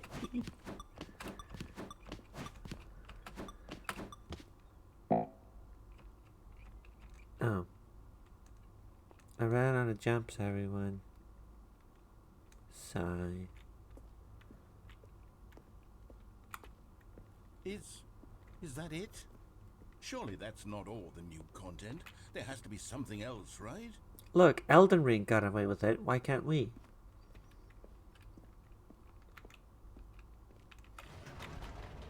Goodness. They copied one boss like 8 Stanley, times. I have to say, initial impressions of this game are not positive. It's just elevators and jumping. Is this what passes for exciting new content? If this is new content, then I could just read you the whole dictionary. There's 20 hours. Hey Scarlett, of what was that you content said right about there. the dictionary? Yeah, I could counter 30 trillion. You could put that on the box. The Stanley Parable Ultra Deluxe, now with over 1,000 hours of new content. And oh wait, there's more. Very good. The narrator is so judgmental, honestly. Like, obviously there's more. I'm ready for whatever it is. Walkway, office, both at the same time. That's a new mix. We've never seen that before. That's it? Hey. You've got to be kidding me. You see, Stanley? This is what happens when greedy video game Aw, thank you, developers with Guitar. no respect for their fan base rush a cheap expansion to market for no reason other than to make an easy dollar. I paid $25 for Started this. on the level of craftsmanship that's gone into it. In fact, I'm looking right now at the game's achievements, and it's hard to believe one of them actually says, "Test achievement, please ignore." What quality assurance department signed He's off not on lying. this? I'm infuriated and I'm offended, and I intend to find these people on Twitter and hold them personally accountable. It's my fault, Stanley. I built up too much anticipation around the new content, I'm afraid. It could never have lived up to such expectations. If Look, you're they still were with your me, why expectations. don't we I'm just pretty reset the satisfied, game, honestly. and we'll try to get back to what the Stanley Parable is really about. No frills, no gimmicks. Just you and me having a great time together like always. What do you say, friend? Can I okay. Let's play the Stanley Parable, everybody. Memories. I too hate Mondays. That's why I'm playing this on a Tuesday. Psst. Stanley, come over here. In the vent. Oh, there's a I crouch want to button show now? you Cool. something. Vents.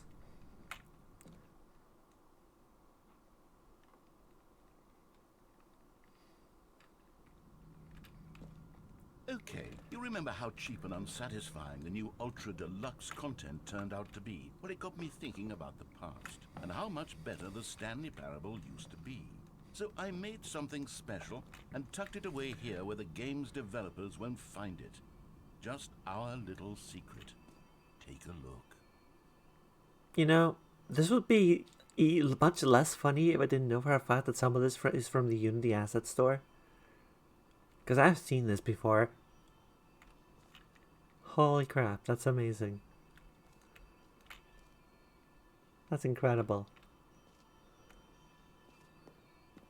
I call it the Memory Zone. It's where I've been storing all my favorite memories so I can relive the peak experiences of my life whenever I want. Experiences like the launch of the Stanley Parable on PC. You see, Stanley, doesn't the Memory Zone remind you of how wonderful Stanley Parable was before it was sullied with a cheap re-release? Is this the one where they had Guy Fieri in the background? When the game originally launched. Because that's the Back thing that then, video happened. games had Someone integrity. edited Guy Back Fieri then, into the Steam it all page. meant something. Oh, the waste. Oh my goodness. Now that brings me back right here.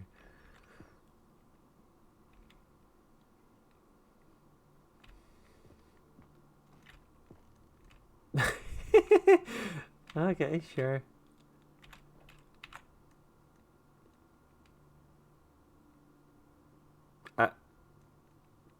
This is the award that was given to The Last of Us with the Stanley Parable taped over it. And you know what? I agree with that decision.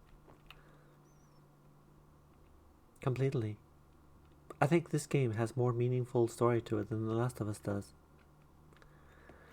No, it didn't.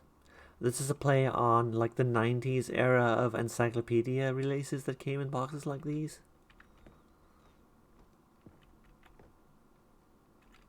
First kiss, my first car, the release of the Stanley Parable in 2013.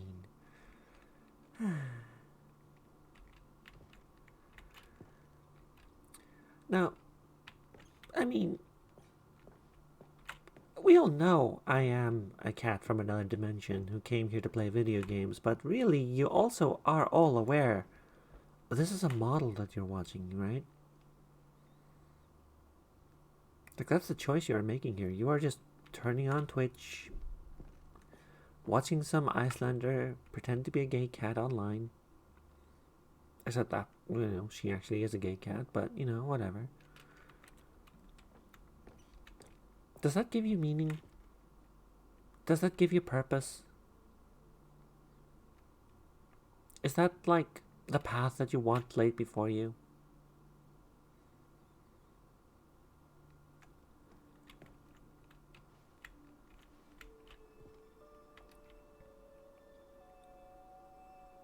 It happened, everybody.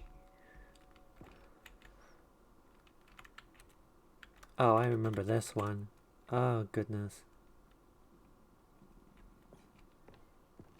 The original demo in the Source engine? Jeez. Creator is surprisingly down to earth. I mean... Yeah, the new content was a jump button. The narrator complained, but honestly, if Elden Ring got away with it, I mean, I have no complaints. Also, we played Rocket League. Aww. And over here is where I keep reviews of the Stanley Parable. Like this stunning triumph of games journalism. 10 out of 10 from Destructoid.com. James Stephanie Sterling writes, and I quote, "Where so many games that aspire to be more than games end up less than any form of art, Stanley Parable strives and then succeeds to be every game ever created." Did you hear that, Stanley? Every game ever created. That's how grand and all-encompassing the original Stanley Parable was. They actually updated the game specifically for that name. It's great. Created. It was Skyrim. It was Persona 3. It was all of them. And now, it's nothing. It's no games at all. It isn't even the Stanley Parable anymore. It's just a husk now. A lifeless husk with an hour of new elevator content. It is true, though.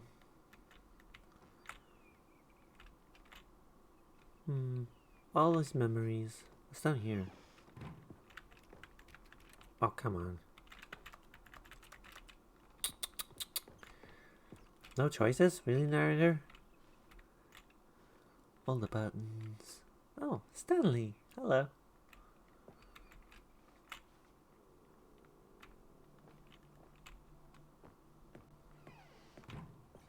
Here's another moving passage, this time from GameSpot.com. The Stanley Parable is both a richly stimulating commentary on the nature of choice in games, and one that offers some of the most enjoyable, surprising, and rewarding choices I've ever been confronted with in a game. Wow. 9 out of 10. Don't you get it, Stanley? The game That person was is incredibly perfect. easily It didn't satisfied. need anything else. It didn't need new content. It just needed to be left alone. To spend Who the wrote rest this? of time Carolyn collecting Petit. dust in the hallowed hall of You're the incredibly dark easily video satisfied, game Carolyn. memories.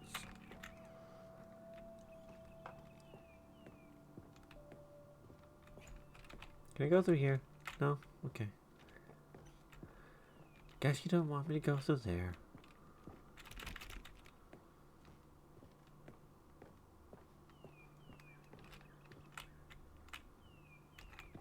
It's the mug, everyone.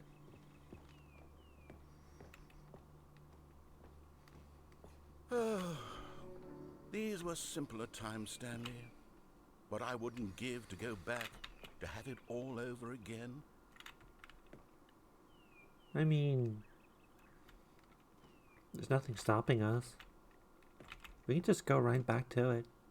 Wait, hang on. I don't recall this part of the memory zone before. What's this? What's down here? Ooh. Oh no. Oh no. Oh God, no. Oh Stanley, no. it's a collection of reviews from Steam, the online video game distributor. I haven't looked at these in years. I can't even imagine what's been collecting down here. Surely these reviews were glowing as well, weren't they? Honestly, I could not be bothered to play this game to full completion. The narrator is obnoxious and unfunny, with his humor and dialogue proving to be more irritating than entertaining. Unfunny! I'm not trying to be funny. I'm trying to make a serious work of art. I suppose I could write up a handful of gags to insert into the Stanley parable, but the game is already such a densely layered web of profound Buglivia will live philosophical forever. insights that I can't even imagine where I'd have the room to stick them. That's a great review. Holy crap. Immortal.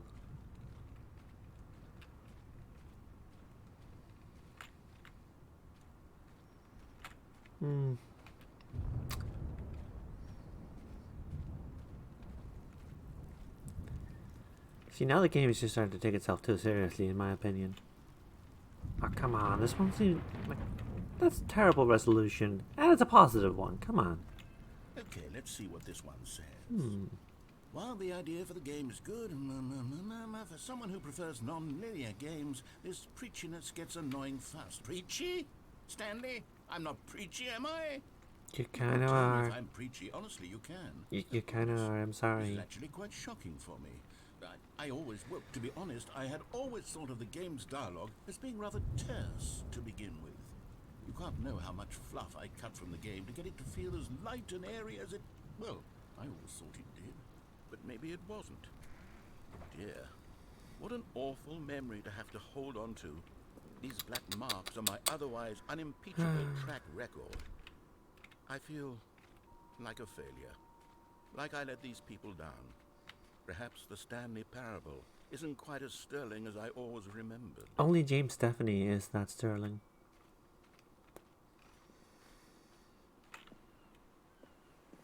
What's this one got to say?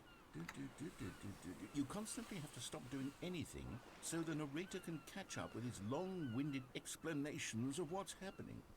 I wish there was a skip button. A skip button? Well, yes. Yes, I think we can do that. If I'm truly too preachy, then maybe letting you skip ahead for just a moment, surely it couldn't hurt.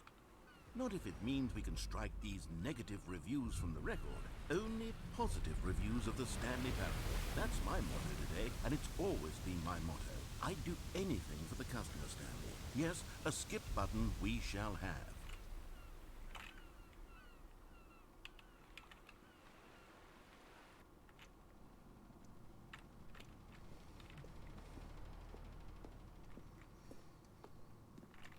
Yep. Room with a button in it. And here it is. Go ahead and... Oh, you're back, you see. You were only frozen in time for a few minutes, but it was plenty of time for me to deliver a long, rambling monologue full of unnecessary verbal flourishes and lengthy ruminations on the nature of choice in video games. Of course, I happen to believe it was perhaps one of my more profound such ruminations. Not that, of course, you need a description of it, but if I had to describe it, I'd say it was perhaps less of a rumination. Well there, sport. You really did catch me rambling on a bit, didn't you? But that's the power of the button. The minute I start to go off on a thoughtless display of self-absorption, it's... Okay, welcome back, Stanley. Now, I should say that the amount of time the button has been skipping through is becoming longer and longer. That last one was, well, I want to say maybe 30, 45 minutes? It's not unendurable. Stanley, please don't push the button again. It's been 12 hours. You've just been frozen there.